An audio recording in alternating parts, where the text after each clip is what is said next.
pregunta, tienen 5 minutos para responder y después la segunda pregunta. Entonces voy a empezar con nuestra primera invitada. Antes de eso, antes de que me olvide, si es que alguien de los que está escuchándonos y viéndonos tiene alguna pregunta, abajo hay una sección de Q&A o de preguntas y respuestas donde ustedes pueden poner las dudas que vayan teniendo de acuerdo a la conversación que se vaya construyendo en este panel. Y al final, con el tiempo que tengamos, pues vamos a tratar de responder algunas de las preguntas. Entonces, vamos a empezar con el primer tema que toca bastante en el documental y es para la Lore de Recibesi. Entonces, en el documental se habla de cómo algunos países dicen que reciclan, pero en realidad exportan su basura a otros países. Y también hace algunos meses nos enteramos de que el Ecuador importa basura de algunos países para algunas industrias. Entonces, Lore, por favor, cuéntanos tu perspectiva sobre este tema y cuáles son las implicaciones de este tipo de prácticas para los recicladores de base. Bueno, hola André, a todos los panelistas también y a todos los invitados. Muchas gracias por la invitación. La verdad es que es un gusto poder estar aquí. Y bueno, el documental está buenísimo. En realidad creo que aborda de una forma súper integral la problemática del plástico. Y puntualmente respecto a tu pregunta, efectivamente a nivel mundial en el documental se muestra, sobre todo en la parte del inicio, cómo hay estos flujos de material que entre comillas es reciclable, pero que en realidad no es reciclable y termina yéndose y desviándose hacia distintos basureros de todo el mundo, ¿no? Y un ejemplo súper claro es lo que pasaba en China hasta hace poquito, que todo el mundo mandaba todo el material que pensaba que era reciclable y en realidad eran solamente un basurero, hasta que China dijo no va más.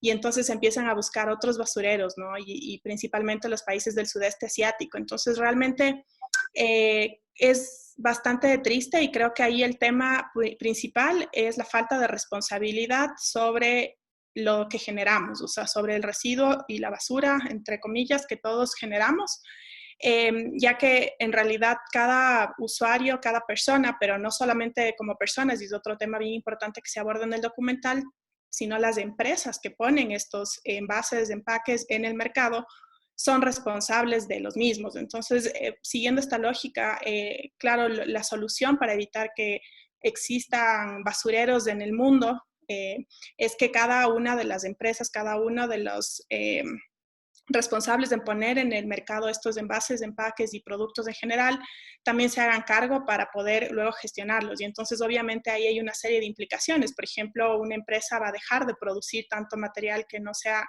reciclable, biodegradable, obviamente con sus respectivas implicaciones en cada uno de los casos, porque ya no es negocio simplemente, o sea, ni siquiera hay muchas empresas piensan en la perspectiva ambiental, sino en la perspectiva económica. Entonces, el momento en que te toca hacerte responsable, ¿no? Y ahí empiezas con los conceptos de responsabilidad extendida del productor, realmente ahí empiezas como a ver un cambio y es lo que debería realmente aplicarse para evitar que existan todos estos flujos de basura que están yéndose hacia distintos puntos claramente identificados a nivel mundial, ¿no? Sobre todo como veíamos en el sudeste asiático. Entonces realmente es bastante preocupante esta situación. Y por otro lado, el tema de recicladores de base, claro, mucha gente en nombre de los recicladores de base ha abanderado equivocadamente el hecho de que por existir plásticos, realmente los recicladores de base van a favorecerse. Y la realidad es que no es así, porque la gran mayoría del plástico que se genera a nivel mundial es un plástico que no es reciclable. En el mismo documental nos decía que el plástico que efectivamente termina siendo reciclado para un uso por lo menos similar es como del 2%. Entonces realmente los recicladores de base ahí son los responsables en recuperar ese plástico que es reciclable, pero todo lo demás no es reciclable. Entonces hay que tener mucho cuidado cuando se habla de recicladores de base y de plástico, porque erróneamente incluso muchas campañas auspiciadas por industrias de plástico han intentado abanderarse en nombre de recicladores de base para decir, si es que desaparece el plástico, se quedan sin trabajo, y la realidad es que no funciona así.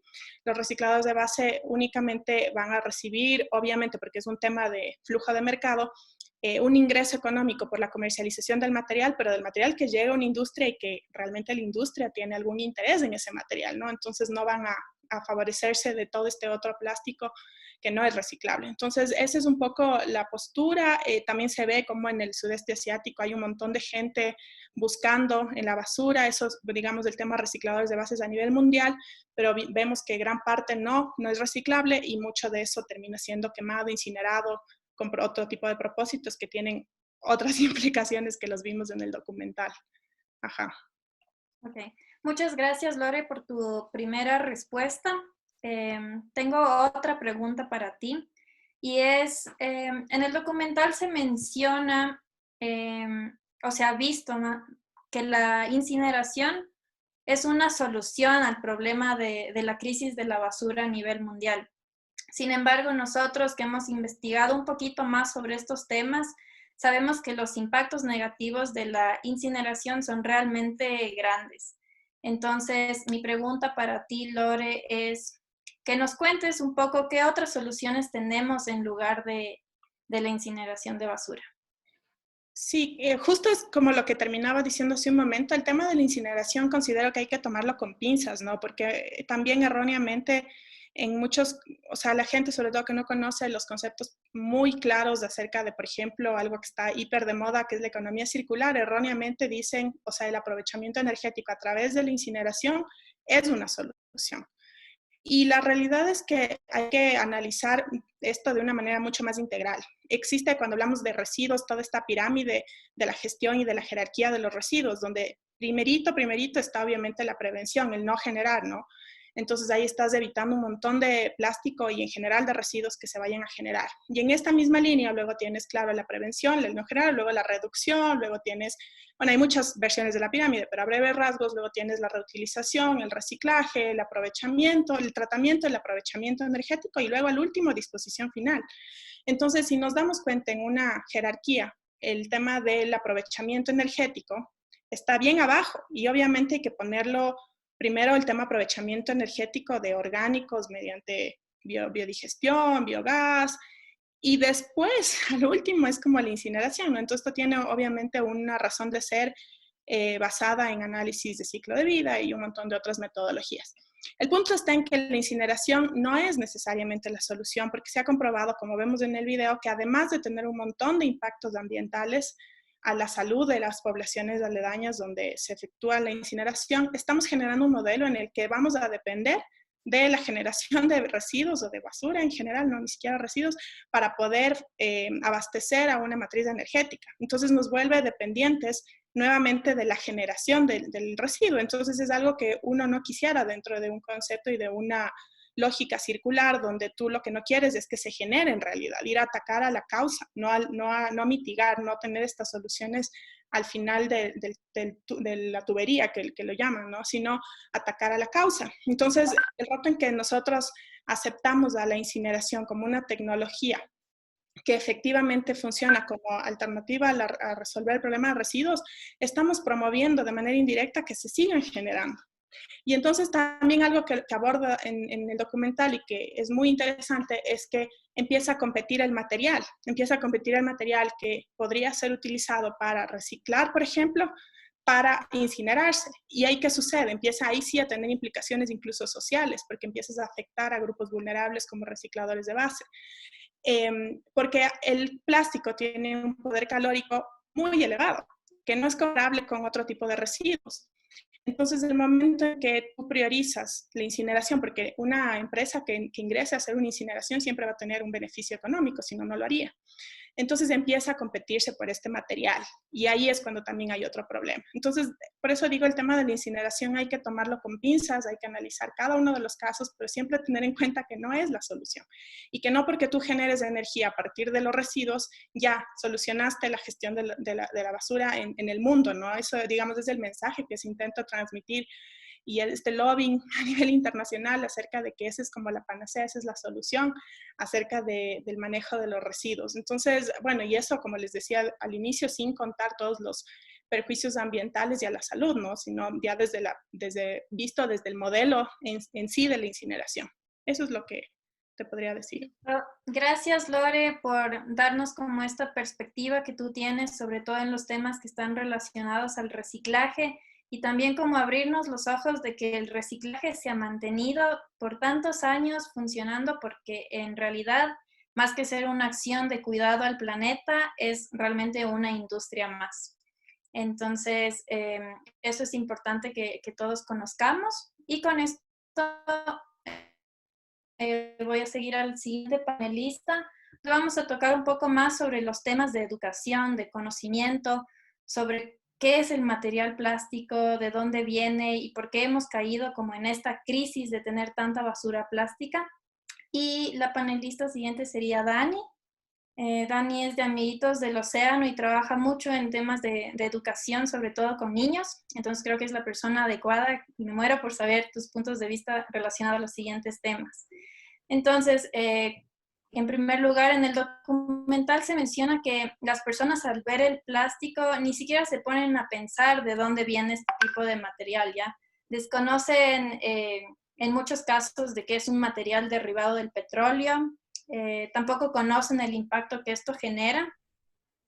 Entonces, cuéntanos un poco cómo la producción, el uso y el desecho de este material está afectando la integridad de varios ecosistemas. Yo sé que tú eres buzo y que has visto el impacto que tiene el plástico en el océano, pero cuéntanos cómo tal vez, aparte del océano, también está impactando otros tipos de ecosistemas. Hola a todos, muchísimas gracias por la presentación y la invitación que nos han hecho. Definitivamente es un tema que vemos que está pasando en todas partes y yo más bien considero que es una réplica de lo que también vemos en el documental que pasa aquí. Tal vez no todo el mundo ha tenido la oportunidad de ir a un basurero, ya a donde se va la disposición final de todos los desechos, ni ver el trabajo de los recicladores. Y muchas veces esos sitios están muy cercanos a algún tipo de río, algún estero o cerca del mar. Entonces tenemos que tener ciertas consideraciones de la afectación viene directamente de esta fuente y también de viento, de más desecho de las personas. Pero como tú decías, muchas personas tienen un objeto plástico y no tienen ni idea de dónde viene o cómo es producido, o lo que te muestran al principio, ¿no? Cómo es la cadena desde dónde viene. Nosotros en la parte de educación consideramos que justamente tratando de conocer y hablar de estos temas, las personas puedan saber no solamente de dónde viene el plástico, cuando le preguntemos a los niños, ¿quién sabe de qué está hecho el plástico o de dónde viene el plástico? En el caso de aquí, como trabajamos en comunidades costeras, muchos de ellos en Santa Elena sobre todo hacen como una alusión a la refinería o a veces a la tienda, pero no exactamente saben cómo es todo el proceso de producción de plástico y todos los componentes químicos que tiene para que justamente dure literalmente toda una vida. Entonces, hacemos a través de audiovisuales que ellos vean también cómo este plástico afecta a toda esta biodiversidad que tenemos. Como tú mencionaste, por esta afinidad y esta especialización de mi carrera en la parte marina, muestro mucho más lo que pasa abajo del agua, en las playas, pero no difiere mucho de lo que pasa río arriba y lo que pasa también en bosques, en diferentes ecosistemas terrestres. Entonces, ¿qué es lo que se puede ver también en el mar? Hay diferentes como capas dependiendo del plástico. El plástico obviamente tiene una densidad que lo permite flotar, pero si el plástico tiene con algún líquido, el frasco, por ejemplo, de plástico, tiene algún sólido o líquido dentro de él, va a hundirse. Y si está flotando, después de bastante tiempo, después de un tiempo considerado, hay organismos que habitan en la parte de la superficie del océano, y estos organismos, como parte de su ciclo de vida, necesitan un lugar en donde asentarse y fijarse para continuar su ciclo, porque son larvas que necesitan asentarse. Entonces, generalmente estamos viendo que, por ejemplo, una botella de plástico que está flotando después de un tiempo tiene adheridos ciertos organismos, y eso lo hace que comienza a tener peso y comienza a bajar. Y también por corrientes, también creo que se ve en el documental y conocemos que existen estos grandes giros que son corrientes que han acumulado estos plásticos que están a la deriva en diferentes partes, o por corrientes también es lo que nosotros recibimos en las playas, que eso también es algo que hemos bastante expuesto, no solamente en Amiguitos, en Mingas, en muchas otras iniciativas. Entonces, el problema no está solamente en una contaminación visual de estos espacios naturales, sino que también están alterando la composición, o por así decir, el hogar de muchas especies. Yo sí he visto a peces, a cangrejos debajo del mar buceando, utilizando tapas o enredados. Me he topado con artes de pesca, que también eso es parte de la contaminación, del descarte que hay, sobre todo en nuestra parte costera, y es pérdida de biodiversidad. Se hacen estos desequilibrios ecológicos dentro del ecosistema. Tratamos de enseñar de una manera un poco bastante no científica, porque a veces también traducir cosas científicas a no científicos es importante para que las personas hagan esta conexión de por qué esto pasa y por qué y cómo nos afecta, no solo el ambiente, sino también en la parte social y económica. Listo, Dani, muchas gracias por tu respuesta. La segunda pregunta que tenemos para ti es un poco más enfocado a los plásticos biodegradables. Entonces, existe en general un desconocimiento sobre el material plástico en sí, y mucho más sobre este tipo de plásticos que se llaman biodegradables. Entonces, lo que a mí me gustaría es un poco que nos cuentes qué son estos plásticos, si se biodegradan de una forma natural, y cómo ha crecido el mercado de biodegradables en el país. ¿Qué conexión tiene esto con el greenwashing? Eso de greenwashing es bastante interesante, porque yo considero que hace unos 6 años más o menos, o 7, no estoy tan segura, que comenzamos muchas personas a tratar de hablar de este tema, y que comenzamos a despertar un poco más activamente y hablarlo con otras personas. Comenzaron a inventarse esto de que, bueno, puntualmente, por ejemplo, de las fundas, que las fundas se biodegradan. Y creo que ahí también reside el tema de educar a las personas, que tanto un consumidor que se eduque, como también las empresas que quieren poner al mercado ciertos productos tengan transparencia y responsabilidad en demostrar qué es exactamente el producto que están vendiendo. Porque como tú dices, greenwashing, tal vez no sé si Tomo está afín a ese término, pero es tratar de venderte una idea verde, pero que realmente no lo es. O a veces también puede ser que haces algo solamente por quedar bien, pero realmente no hay un propósito o una finalidad real. Comenzaron a decir que estas fundas eran biodegradables, pero realmente ponían componentes que lo que hacía es que el plástico se hacía como un flake, se fragmentaba más fácilmente. Y eso realmente ocasiona peores problemas, porque no solamente está fragmentándose más rápido el plástico, que lo hace más vulnerable a que vayan fibras de microplástico al aire, que hay estudios en los que también ya se ha visto en agua, en aire, que también ingerimos. No sé si se recuerdan este estudio que dice que anualmente comemos la cantidad de una tarjeta de crédito de plástico, que en Quito también hicieron unas muestras con botellas agua embotellada, también existían microplásticos. Y esta fragmentación, pues entonces ayuda a que este material sea un poco más digerible, respirable, y que esté contaminando más el ambiente. Hay ya unas nuevas también como otro lado de productos que sí están tratando de diversificar y están diciéndote, mira, esto es 60 o 70% bio-based. El tema de los bioplásticos también es bastante complejo. No soy química, me parece súper acertado también lo que sale en el documental, pero volvemos al punto en que la transparencia de qué materiales y qué composiciones y si realmente se va a biodegradar o no, no es lo mismo que te digan biodegradable. O sea, si yo siempre digo a los niños, si ustedes botan una cáscara a la tierra de naranja, de guineo, es un ciclo de energía que va a retornar a la naturaleza. Pero si tú botas un pedazo de plástico, la naturaleza no lo reconoce, es algo extraño. Eso no es energía que proviene de la naturaleza, está transformado. Entonces, tiene componentes que no pertenecen, entonces esa energía no tiene cómo regresar a la naturaleza. De la misma manera pasa con esto de aquí.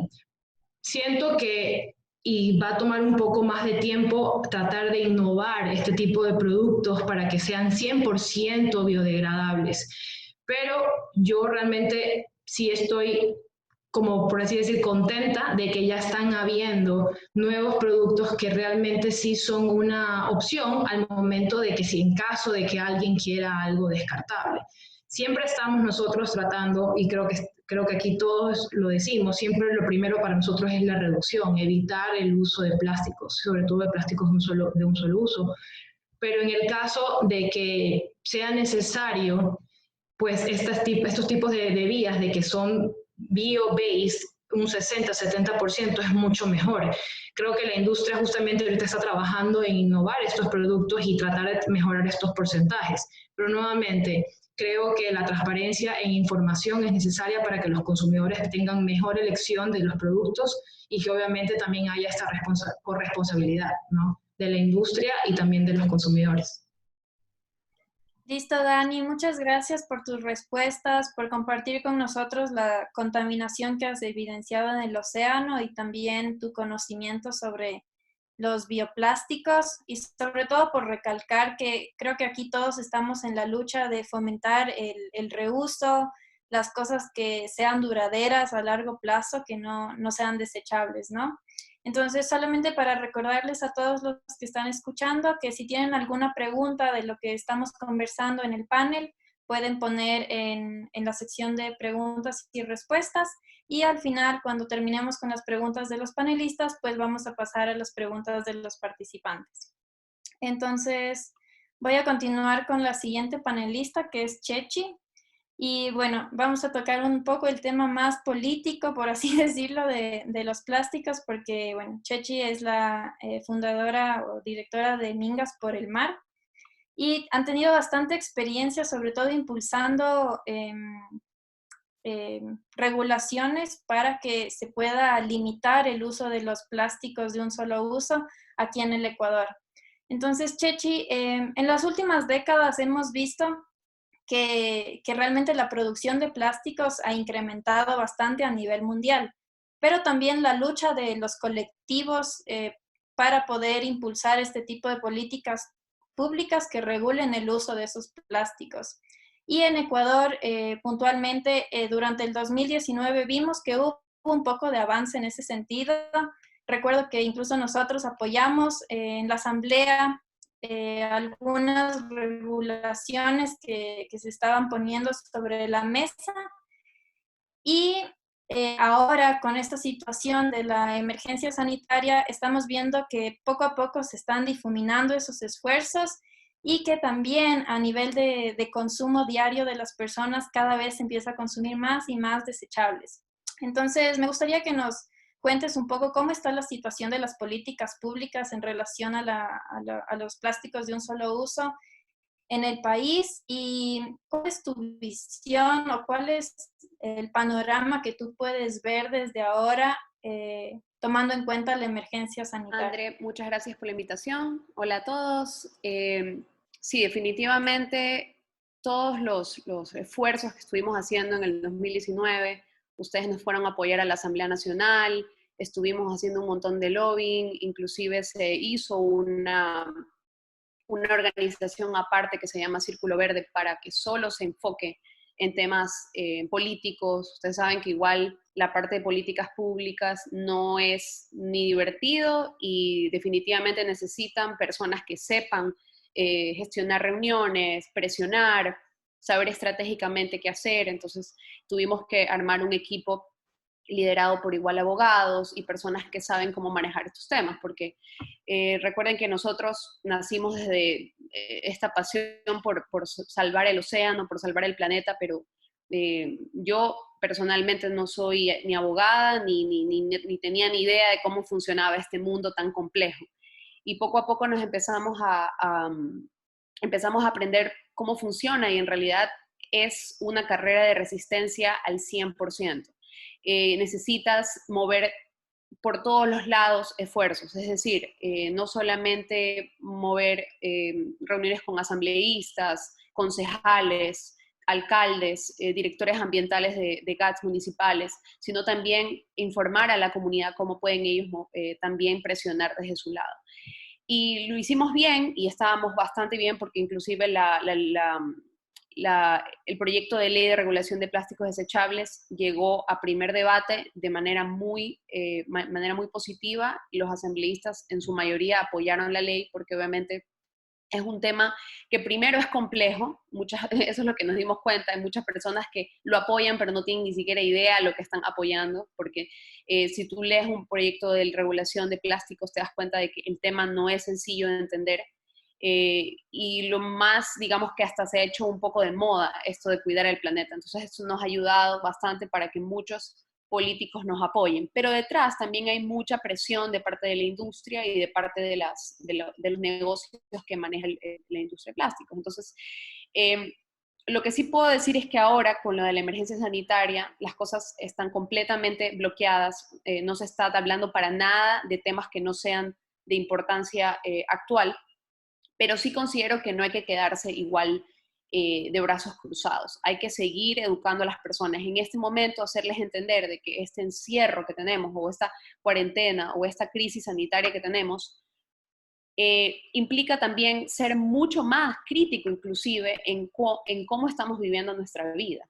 Inclusive, si estamos dentro de casa, tratar de reducir los desechos. Yo creo que sí es posible. Nosotros estamos intentando lo máximo educar desde webinars a información que estamos mandando constantemente, porque yo sí siento que el ser humano como que pone su atención en una cosa y se olvida de todas las demás. Entonces ahorita estamos como muy preocupados de nuestra salud, pero no nos damos cuenta que tampoco podemos dejar de lado el tema de la contaminación plástica, porque todo está conectado.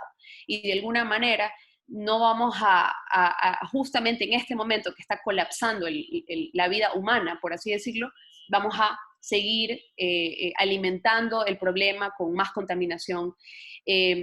Considero que hay que seguir igual presionando a los municipios.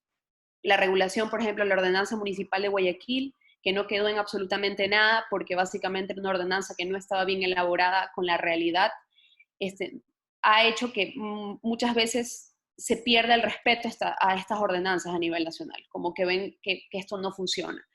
No solamente Guayaquil, Manabí también creó su ordenanza, pero es algo que no le dan continuidad, porque yo considero que no tienen personas que son especializadas en el tema. Entonces, los temas se tratan muy por encima, y por eso es que a nivel ya político se queda todo en el aire. Y ahí estamos nosotros, los activistas, tenemos que continuar presionando y continuar en la medida de lo posible informando a las personas.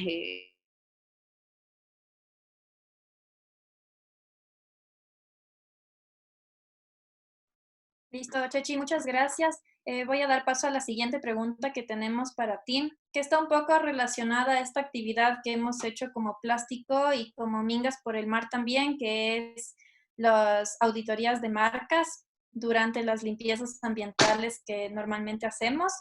Entonces, bueno, hay empresas globales como Unilever, Coca-Cola, Nestlé, que comercializan sus productos en países que no tienen la capacidad para poder reciclar este tipo de desechos. Entonces, tampoco contribuyen a la implementación de sistemas de reciclaje y no se hacen responsables realmente de la crisis de basura que provocan en países como Ecuador, por ejemplo.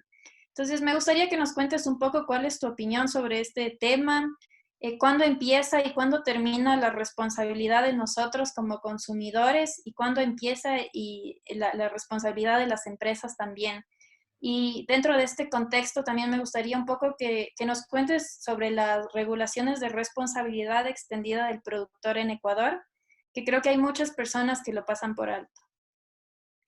Bueno, eso sí es, en Ecuador, considero yo que es el ecosistema perfecto a nivel político, a nivel social, para que una multinacional venda sus productos y nadie se queje de qué empaques utilizan o qué procesos tienen o qué tanto se hacen cargo de sus desechos.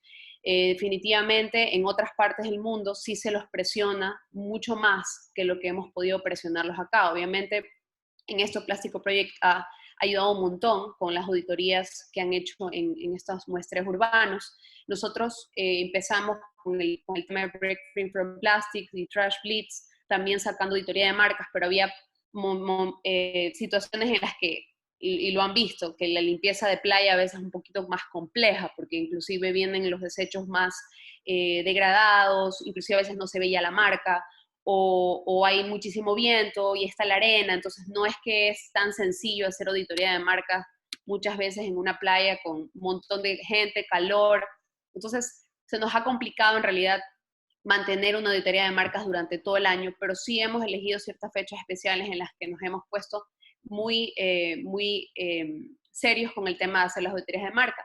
Y nos damos cuenta de que no se está haciendo nada con respecto al tema de responsabilidad extendida del productor.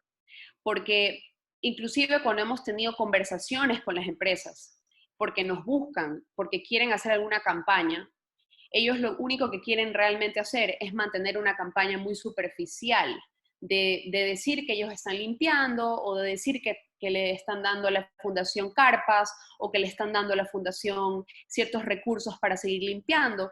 Pero llega un punto en el que nosotros ya estamos bastante cansados de tener que seguir limpiando las mismas marcas y los mismos lugares, ver que ni siquiera mejora la situación, porque en general no hay una presión a nivel político. Yo creo que aquí, en este momento, por eso le dicen entes reguladores, por eso las administraciones tienen que tomarle más, más importancia a qué tanto deben hacer respetar estas leyes. Las industrias se encuentran con municipios que finalmente no los presionan para nada. Entonces nos quedamos los activistas solos esperando que alguien haga algo. Y por más que nosotros hagamos auditorías de marca, ¿qué puede suceder si igual las perchas de los supermercados van a seguir siendo abastecidas por estas marcas o por estas multinacionales? Entonces, mi punto de vista es que, claro, el consumidor tiene hasta cierto punto una responsabilidad, tiene opciones para elegir. Ustedes saben que existen tiendas al granel, puedes comprar inclusive detergente, puedes tener una vida zero waste, y en esto, Andrea, tú nos puedes dar una cátedra de eso, pero no es que es la realidad de todo el país. O sea, yo cuando a veces doy charlas en pueblos costeros, no les puedo decir, anda, compra detergente al granel, porque primero no existe la posibilidad, y si existiera, seguramente es muy caro. Entonces, compran el sachet, porque es mucho más económico. Entonces, eso también se ve en el documental. Utilizan este tipo de empaques que tienen muchas capas y que tienen una composición, digamos, muy compleja para ser reciclada, para que la gente que no tiene muchos recursos los compre y los deseche, y los compren y los desechen. Entonces, hasta cierto punto llega el consumidor. Es verdad, podemos ser responsables, podemos tener una vida zero waste, tratar de comprar el granel, etcétera, etcétera, pero seamos sinceros, no todo el mundo tiene la posibilidad de tener una vida zero waste al 100% con todas las herramientas del caso. Tal vez nos falta educar más, hacer que las personas entiendan que sí se pueden crear productos inclusive con recetas caseras, etcétera, pero hay un momento en el que, y con esto de la crisis sanitaria, me he topado con una realidad aquí en Guayaquil súper impactante, de las diferencias sociales que hay, de cómo hay personas que están viviendo sin agua, cómo hay personas que están viviendo sin luz, que no tienen ni $1 para comer, que no pueden salir de casa. Entonces, ¿cómo puedes esperar que una persona que no tiene lo básico se esté preocupando por generar pocos desechos? Entonces, no creo que tengan ni siquiera la cabeza para ponerse estratégicamente a pensar en ser consumidores responsables. Entonces, ahí es donde viene la industria. ¿Qué están haciendo ellos? ¿Están desarrollando algún material para que esto reemplace de alguna manera, hacer que su empaque sea más sencillo? Yo sé que en Europa ya se están creando algunas iniciativas al respecto, inclusive ya hay carreras, se están iniciando carreras universitarias sobre empaques sostenibles, empaques más sencillos, empaques más inteligentes. Y creo que es ahí donde tenemos que empezar, o sea, empezar a educarnos sobre qué tipo de alternativas tenemos para presionar a que las industrias empiecen a tomar. Ya sabemos que, por ejemplo, Coca-Cola ya dijo que va a seguir produciendo plástico y va a seguir usando plástico ya. Sabemos, ya tenemos identificadas las industrias que han decidido simplemente seguir con la misma línea destructiva. Pero entonces podríamos de alguna manera seguir presionando para que, aunque sea alguna, escuche y haga algún cambio. Tengo entendido, según lo que he escuchado, que Nestlé sí está tratando de hacer algún tipo de gestión de sus empaques. Todavía no lo sé, no lo creo hasta verlo, porque hasta que no lo vea, para mí es greenwashing. Y de ahí, creo que inclusive eso, o sea, presionar y, digamos, tener en el radar a estas multinacionales y ver qué están haciendo, y aparte, hacer que los municipios exijan a estas multinacionales hacer un cambio desde el proceso de sus productos. Porque igual sabemos que estas decisiones de empaques y de materiales no se hacen, esas decisiones no se toman aquí en Ecuador. Por ejemplo, Pepsi, tuve la oportunidad en esto que estuve en lo del recorrido con Five Gyres, estuvimos con personas de PepsiCo. En Estados Unidos se toman las decisiones de PepsiCo, en Texas, no se toman aquí en Guayaquil. Entonces, hasta cierto punto, sí, las industrias de acá sí dependen un poco de qué decisiones toman las matrices de esas marcas. Entonces, es un tema muy complejo, definitivamente, pero si queremos ser activistas inteligentes, activistas estratégicos, tenemos sobre todas las cosas tener en la mira a estas multinacionales que son las que deberían dar el buen ejemplo y iniciar el cambio. Listo. Chechi, muchas gracias por tu respuesta, por compartir con nosotros la experiencia que han tenido como colectivo o como organización en Mingas por el Mar. Y claro, estos temas las dos preguntas que te hemos hecho son bastante complejas, sobre todo porque se trata de regulaciones, se trata de un lobbying que todos hemos evidenciado que es bastante, bastante duro y realmente en los lobbying se ve tal vez como el poco apoyo que existe o la poca unión que existe entre nosotros mismos como colectivos en poner fuerza para una sola acción. Entonces eso es algo que tenemos que cambiar. Pienso que el apoyo de sociedad civil es fundamental en este tipo de procesos, entonces les invito a todos a que se unan, apoyen cada vez que vean que necesitamos firmas, no es solamente porque las queremos recolectar, sino son para impulsar procesos por los que hemos estado luchando por años. Realmente en Plástico Project vamos 4 años, Mingas por el Mar más tiempo, Recibes igual, entonces sí necesitamos el apoyo de todas las personas y al final de las industrias que contribuyen a la contaminación por plásticos en el océano. Entonces, si bien el documental no se enfoca realmente en la contaminación en los océanos, sí lo menciona y creo que es interesante poder hablar de estas industrias que están contribuyendo a ese problema y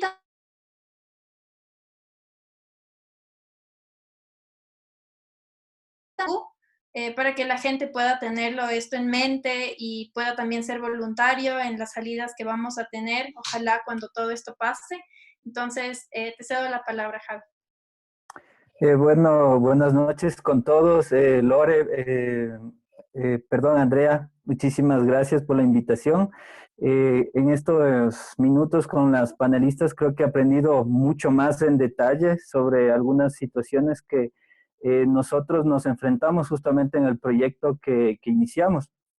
Pero bueno, yendo con respecto a la primera pregunta sobre las industrias de plástico, bueno, como ustedes pudieron darse cuenta en el documental, habla claramente, ¿no? Desde dónde es el origen, ¿no? ¿Verdad? Desde las industrias de petróleo, o sea, de la extracción de petróleo, las que manejan la extracción de gas y todo este tipo de hidrocarburos, ¿verdad?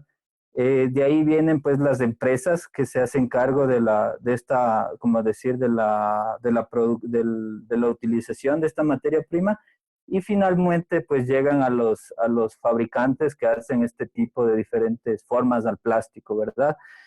Obviamente este es podría decir, con respecto a nuestro proyecto, justamente en la industria pesquera es justamente donde se ha visto la gran utilización de estos elementos. Entonces, como ustedes se habrán dado cuenta, puedo hablar desde algunos años, desde que comenzó la pesca, ¿verdad?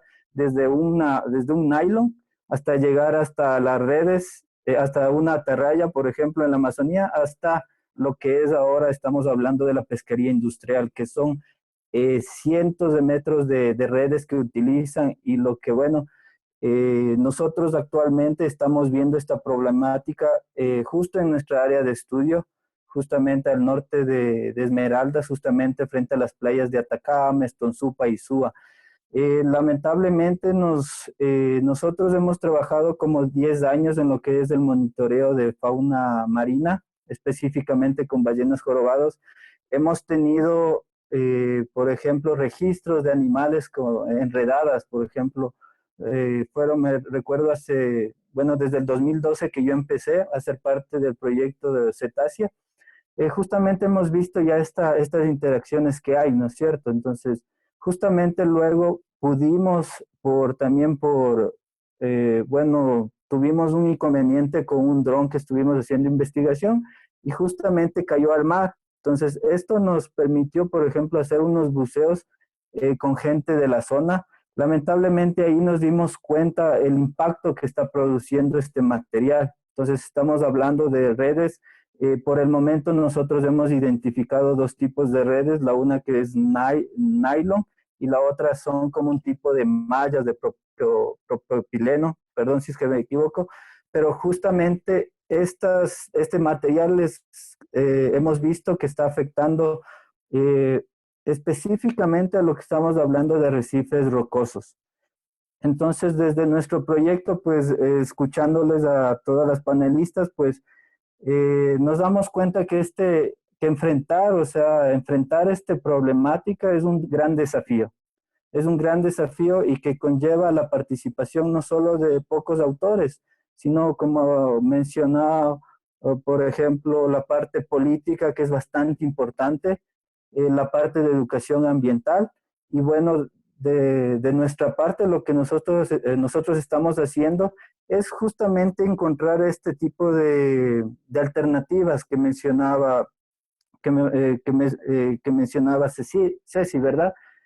Justamente las alternativas que estamos buscando es justamente ver si con estas redes, por ejemplo, que en algún punto vamos a acumular, se les puede dar otro uso, por ejemplo. Aquí podría hablar un poquito de esta economía circular. No somos, como decir, muy expertos en este tipo de iniciativas, pero hace un año que comenzamos haciendo los pilotos, recolectando este tipo de desecho, pues empezamos a preguntar, a investigar cómo podemos mecanizar para que estas redes no vayan a un botadero y pues igual estén ahí acumulados, sino que tal vez se pueda realizar otro tipo de elementos, ¿no?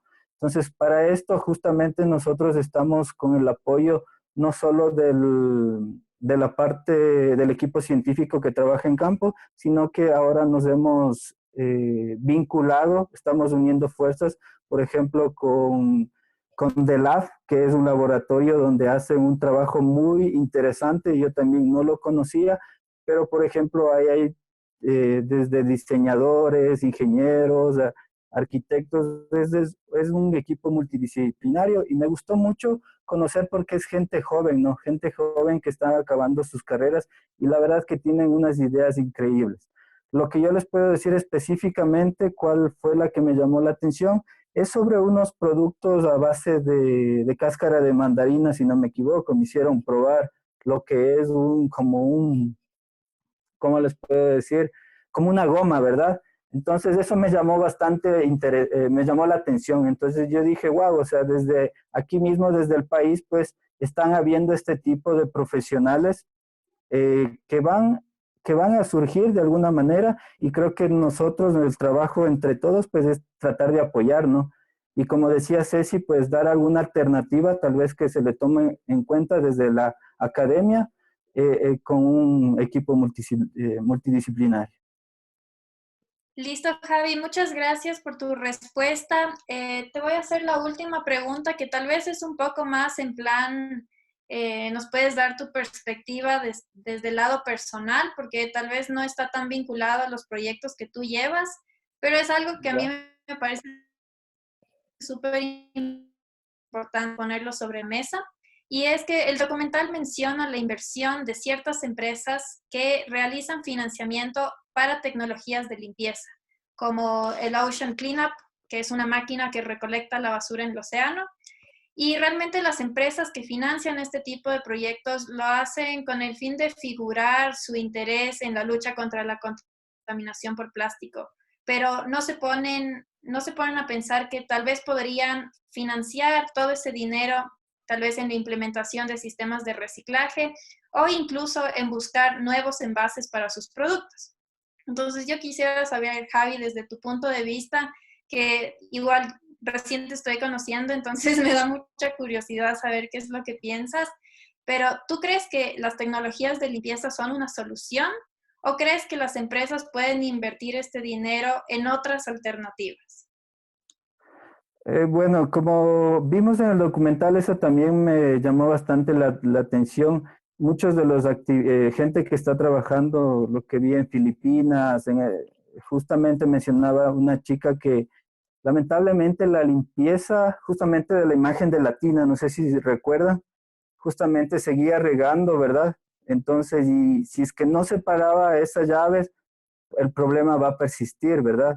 Entonces, yo sé que algunas empresas, o sea, tal vez, no sé muy bien, ¿no? Pero creo que va a haber gente que sí lo va a hacer por aportar en algo a esta problemática y otra gente que tal vez solo quiera hacer, como decir, porque hay este dinero, pues voy a invertir. Pero justamente con lo que tú mencionas de la tecnología, que yo justamente soy bastante fiel a este tipo de iniciativas porque se puede como había dado el ejemplo de esta goma, ¿no es cierto?, de la cáscara de mandarina. También me sorprendió aquí mismo con este colaborador que estamos haciendo en la USFQ, de que ellos han estado trabajando en bacterias, por ejemplo, que pueden integrarse, bacterias o hongos, no recuerdo muy bien, pero que se pueden acoplar al plástico, por ejemplo. Entonces, desde ahí comienza como que si se llega a optimizar, como decir, a ver si realmente este organismo se une al plástico y comienza a ser parte de este organismo, pues estaríamos ya hablando de un gran avance, porque ya obviamente se podría ir degradando con mayor facilidad, por ejemplo, el plástico, que ese es el problema que tenemos. Listo, Javi, muchas gracias. Realmente les quiero agradecer a todos por sus respuestas. Y antes de pasar a las preguntas de los participantes, quiero que cada uno de ustedes me responda lo siguiente. Entonces, dentro del documental se mencionó en algún momento que a muchas personas les cuesta imaginarse su vida sin plásticos. ¿Sí? Pero por otro lado, también el documental nos enseñó algunos ejemplos de comunidades que practican los modelos de basura cero a diario. Entonces, la pregunta que yo tengo para cada uno de ustedes, y quiero que me respondan en máximo un minuto, es ¿cuáles creen que son los retos para implementar este tipo de modelos en el país? Entonces, voy a empezar con Javi, que estás con el micrófono, y después seguimos con Chechi, Dani, y Lori. Perdón, ¿me puedes repetir la pregunta, André? Sí, Disculpa claro. que ya. ¿Cuáles crees que son los retos para implementar los modelos basura cero en el país? Ya. Mira, bueno, lo que te doy de esta perspectiva justamente de lo que estoy viviendo justamente en este tiempo de emergencia. La verdad es que desde que antes que comenzó, por ejemplo, eh, me gusta lo que es el reciclaje, por ejemplo, guardar las botellas, todo lo que se pueda, ¿verdad? Lamentablemente es un poco, vivo con mis familiares, por ejemplo, pero es un poquito muy difícil llegar en la propia familia, por ejemplo, a que simplemente al 100% eso, a un modelo cero. Sin embargo, lo que yo me he dado cuenta, y aquí creo que concuerdo con todas las panelistas, desde el ejemplo que uno da, por ejemplo, desde utilizar en vez de las botellas plásticas este tipo de envases de metal que te va a durar algún tiempo, eh, tus familiares posiblemente van a ver este tipo de ejemplo. Luego se traduce en la comunidad, por ejemplo, tus amigos, tus vecinos, todo eso. Y de ahí yo creo que un poquito los retos serían justamente eso, de ver los mecanismos que con el ejemplo nosotros podamos dar como decir, a todos los niveles para que mucha gente le nazca esa espinita, como diga, pero vemos que sí está funcionando eso, entonces posiblemente valga la pena utilizar y cambiar el modelo de lo que hemos Listo. pasado. Gracias, Javi. Ahora vamos con Chechi. Bueno, yo pienso que sí es posible implementar esto en las ciudades. Se debe empezar con pilotos, primero para ver cómo se puede desarrollar de mejor manera y que sea un sistema eficiente y sostenible.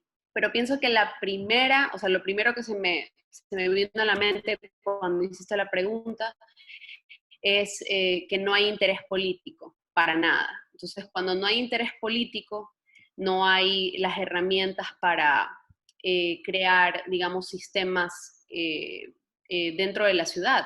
Entonces, empezando por Guayaquil, lo digo como mi ciudad, la basura es un negocio, la empresa que recolecta la basura de mi ciudad gana por tonelada de basura recogida. Entonces, si la basura es un negocio para una empresa que es contratada por el municipio, jamás les va a interesar y peor aún les va a parecer buena idea que la ciudad vaya hacia un concepto basura cero. Entonces, igual lo que hablamos hace un rato, caemos en lo mismo y en lo mismo y en lo mismo, y entonces a veces ya es frustrante tener que siquiera pensarlo, pero son trabas muy fuertes, porque definitivamente si no hay el interés político es complicado. Por eso es que tú has visto que lo que se está intentando es de poquito a poquito ir educando a la población. Es posible, pero si no hay la información y no hay la guía de cómo hacerlo, es complicado. Ok, gracias, Chechi. Ahora damos paso a Dani. Yo quiero también, me pasó lo mismo, cuando hiciste la pregunta se me vino a la mente y quiero más bien también conectar con lo que está diciendo Chichín.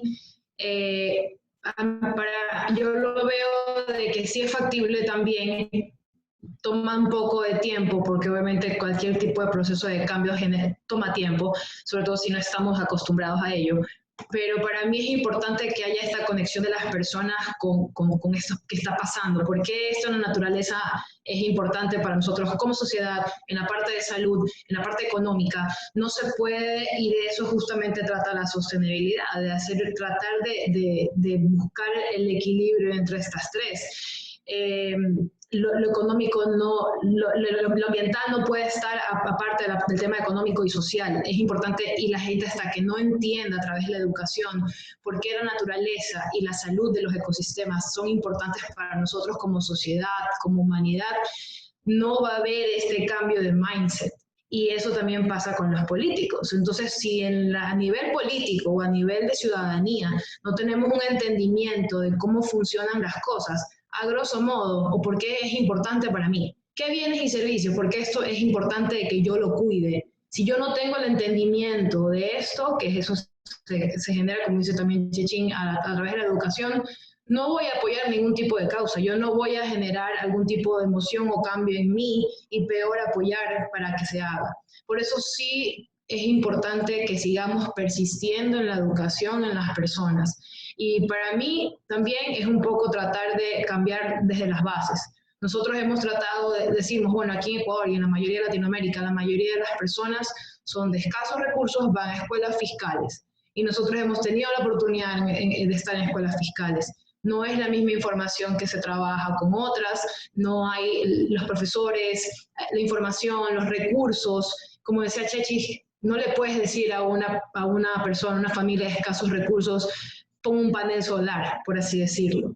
Hay también que ser coherentes, pero todos los cambios van sumando, pero todo eso es a base de educación, y si no transformamos las sociedades con la educación, no vamos a continuar. Ahorita, por ejemplo, aunque no lo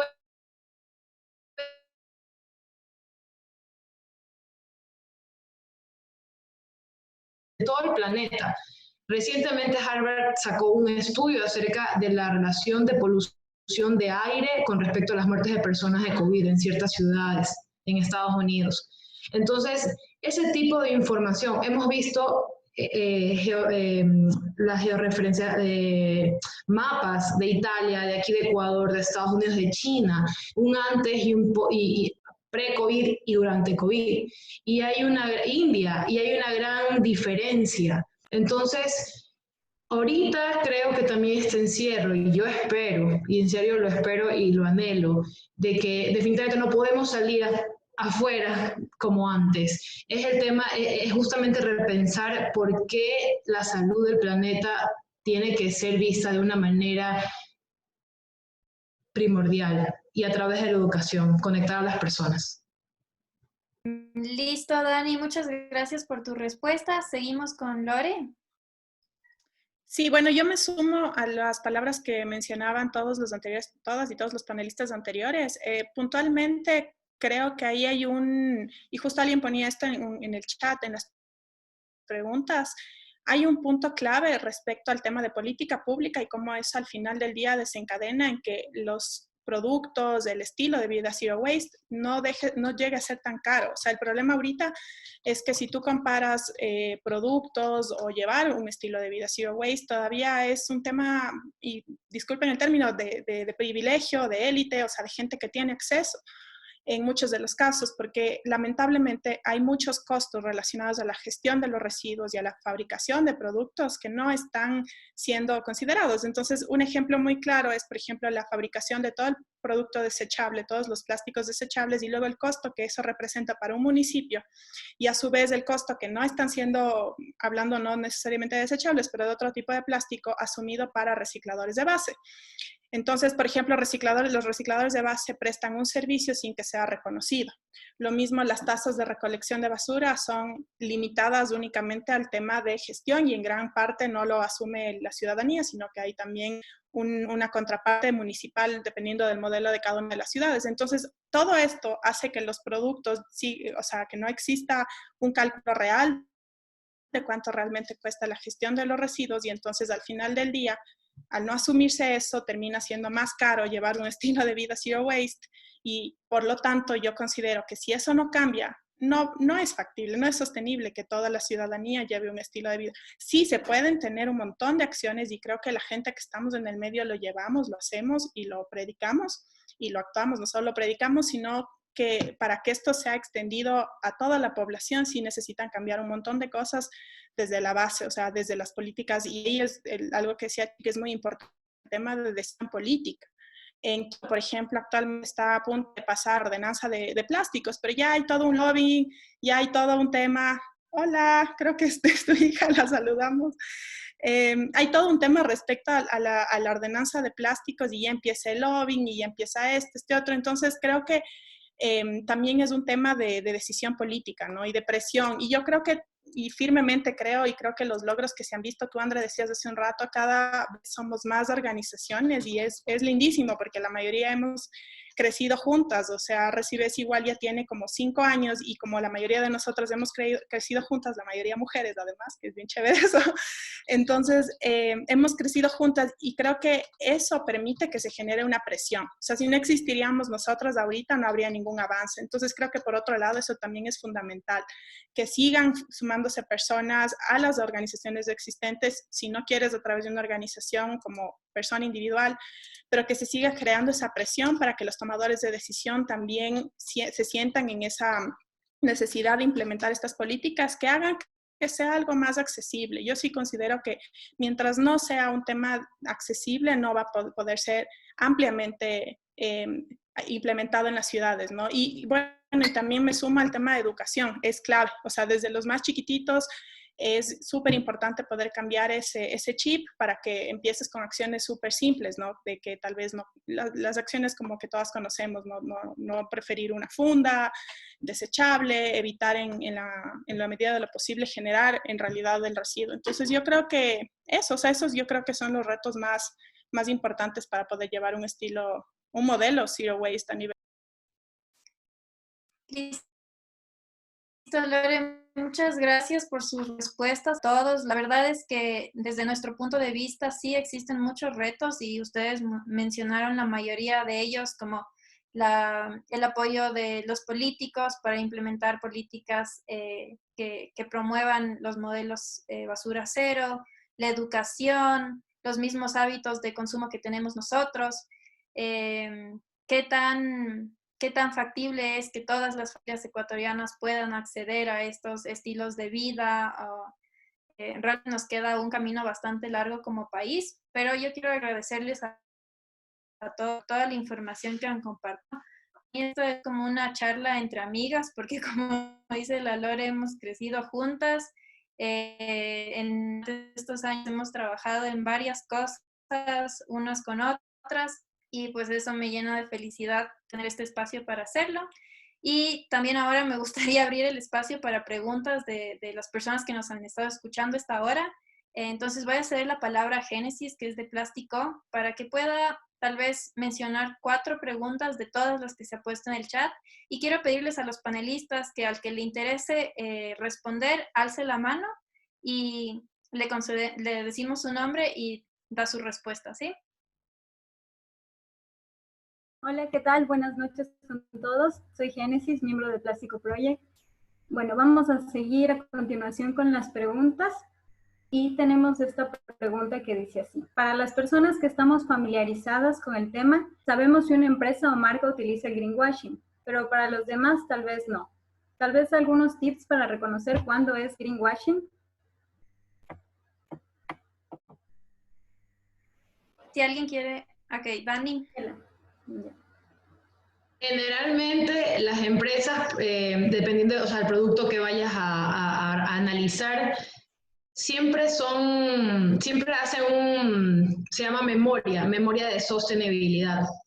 Entonces tiene que haber coherencia con lo que te están vendiendo o te están diciendo con respecto a lo que realmente es. Estas memorias de sostenibilidad sí están abiertas al público y generalmente hay una firma, no sé si puedo dar nombres aquí, pero hay una firma bastante reconocida que hace estas auditorías y que son bastante serios y respetables sobre estos temas. Entonces, estas auditorías son procesos bastante meticulosos y detallistas de lo que ahora último he estado aprendiendo sobre eso. Y esa es una de las maneras en que te puedes dar cuenta de que si es realmente que digan se capacitó a la comunidad o se ayudó puntual, sino que haya coherencia en un plan a mediano o largo plazo, que debes de reducción. Por ejemplo, también importante que salía en el documental era este tema porque claro, a veces en ciertas industrias hay esto de las emisiones de gases y te dicen hemos reducido el 50% de las emisiones, pero ¿qué están midiendo? Entonces, el tema de transparencia es bastante importante para saber y de acceso a la información para que uno pueda más o menos darse cuenta si realmente es o no es verdad lo que se dice y a lo que se predica por parte de la empresa. Ok, muchas gracias, Daniela. Entonces, seguimos con la siguiente pregunta. ¿Creen que el turismo causa impactos negativos o positivos? Si causa impactos negativos, ¿cuál creen que sea la solución?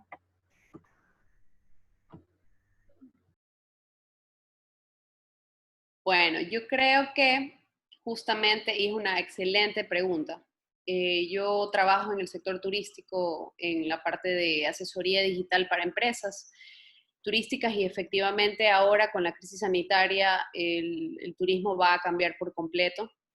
Ya hay muchísimos debates, muchísimos estudios que indican que el turismo en sí, el concepto que tienen los seres humanos de turismo va a cambiar bastante porque ya no vamos a querer tener tal vez ese turismo masivo en el que hay mucha gente o comparto mi espacio con mucha gente, sino que van a salir, van a tener más importancia estos proyectos que tengan en su ADN el tema sostenibilidad, o que, por ejemplo, estén buscando, qué sé yo, preservar algún espacio natural, alguna área protegida.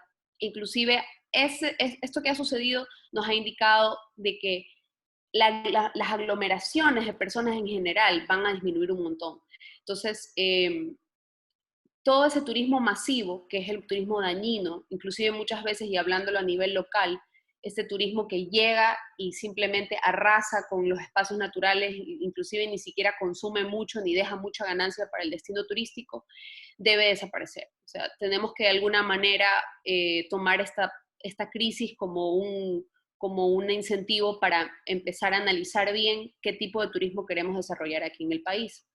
Yo te doy un ejemplo, Costa Rica, yo viví allá mucho tiempo y estuve muy vinculada a algunos proyectos turísticos.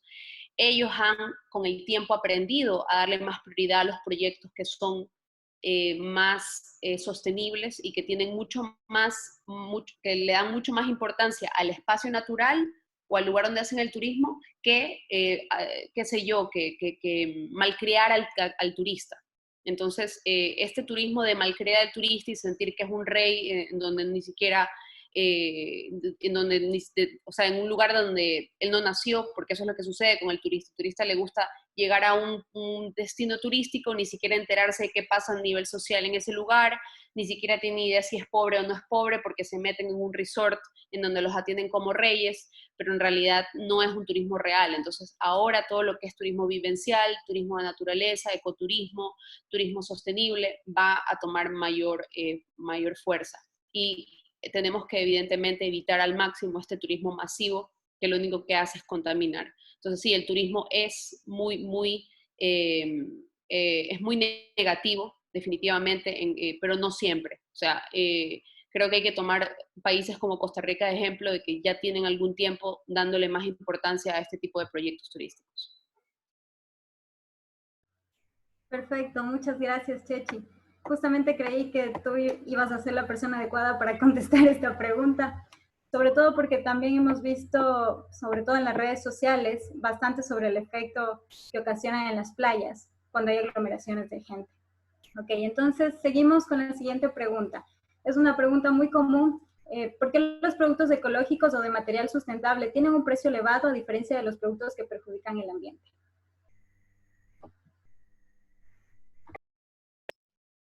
Yo creo que es un poco en la línea de lo que mencionaba hace un momento, que todavía no existen los incentivos apropiados para que bajen los costos y tampoco se han asumido los costos que realmente cuesta generar el producto desechable. Entonces, fabricar y desechar los productos que son desechables. Entonces, eso hace que obviamente aún resulte más caro, ¿no? Además que no hay suficiente, además producto de esta emergencia sanitaria hemos visto que no existe suficiente inversión en investigación, por ejemplo, es una de las cosas que se ha visto. Entonces, a nivel nacional también resulta complicado. Yo, además de estar en Recibesi, soy profesora en una universidad y claro, ahí siempre se ve el reto de la falta de financiamiento para ciertas investigaciones y puntualmente en temas de, por ejemplo, materiales alternativos al plástico, pues debería ser una de las cosas en las que se está invirtiendo mucho y lamentablemente no se hace. Entonces hay pocos productos y de hecho muchos de los que están en el mercado son importados. Entonces, claro, si tú te pones a ver cuál es la huella de carbono o el análisis de ciclo de vida de estos productos, a veces te resulta mejor consumir un plástico, no digo que sea el caso, ¿no? Pero podría resultar, si es que haces el estudio, un plástico hecho aquí que un biodegradable traído de otro país.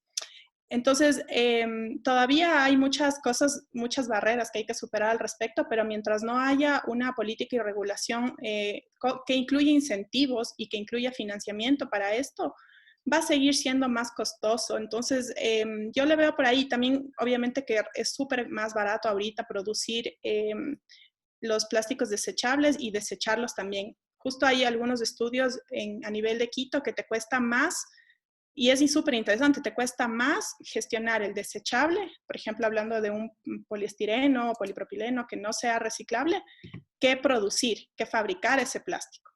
Entonces, es ilógico, tú dices, o sea, y no se está asumiendo ese costo. Entonces, sí es un reto realmente el que los productos eco-friendly o zero waste en general sean tan costosos, y sí es uno de los principales retos que hay que tratar de promover.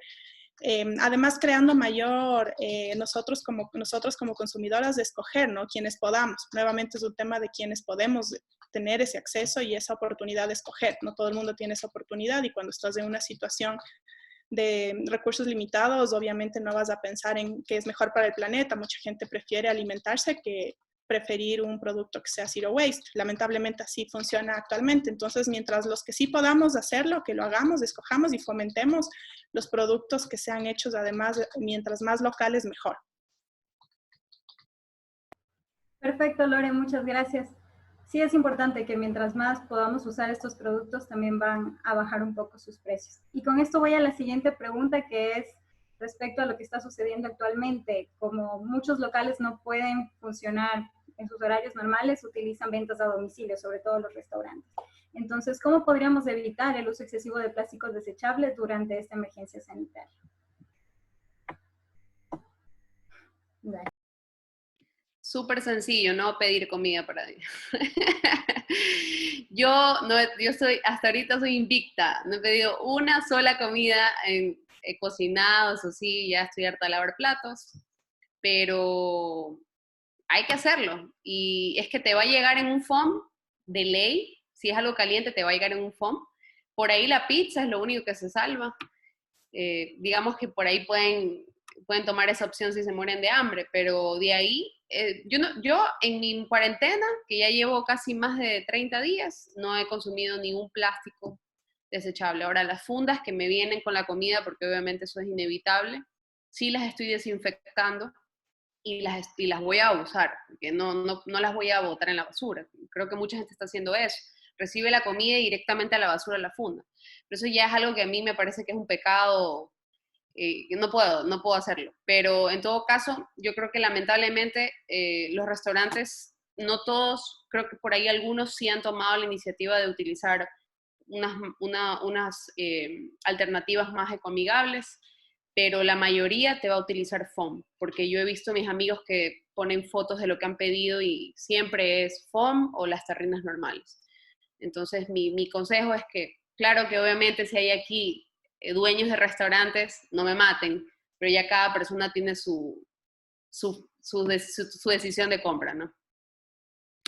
Perdón, ¿me permite agregar solo una cosita, un poco lo que decía Chechi? Aquí en Quito hay estas plataformas, bueno, en todo el país, en la mayoría del país, de ciudades del país, hay las plataformas de pedir de comida rápida, y hay cada vez funcionalidades. El otro día me di cuenta que una de estas, no me acuerdo cuál, tenía la opción de que tú escojas y filtres quién te ofrece un empaque ecoamigable. Entonces, podrías también utilizar ese tipo de filtros, ¿no? Obviamente no es a nivel nacional aún, pero digamos se puede empezar.